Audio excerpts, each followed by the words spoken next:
पंजाब और खैबर पख्तूनख्वा में 90 रोज में इलेक्शन करवाए जाएं। सुप्रीम कोर्ट ने आज खुद नोटिस केस का तहरीरी फैसला जारी कर दिया। हुक्मनामे में कहा आइन के मुताबिक असेंबली की तहलील के बाद 60 से 90 रोज में इलेक्शन नागुज़ीर हैं। गवर्नर और सदर को इंतखाबी तारीख के ऐलान का इख्तियार हासिल है।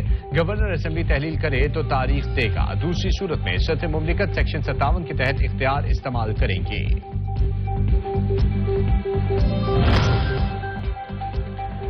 सदर मुमलिकत का इंतखाबी तारीख देना कानूनी अमल है। आइन जिम्मेदारी गवर्नर की है। इलेक्शन की तारीख से इनराफ करके गवर्नर खैबर पख्तूनख्वा ने आइन से इनराफ किया। सुप्रीम कोर्ट के तहरीर फैसले का मतन इलेक्शन कमीशन को इंतखाबी तारीख के लिए सदर से फौरी मुशावरत की हिदायत। कहा 9 अप्रैल को इंतखाब मुमकिन नहीं तो तारीख तब्दील की जा सकती है।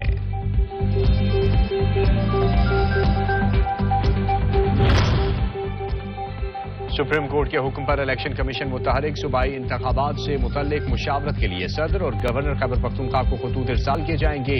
कानूनी अमूर पर गौर के लिए अहम इजलास कल तलब। इदारों के अदम ताउन पर आर्टिकल 220 का सहारा लिया जाएगा।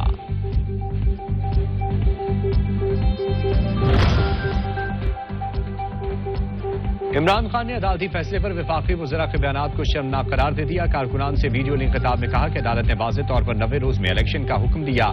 ये लोग अब भी तासुर फैला रहे हैं कि इलेक्शन नहीं होगा।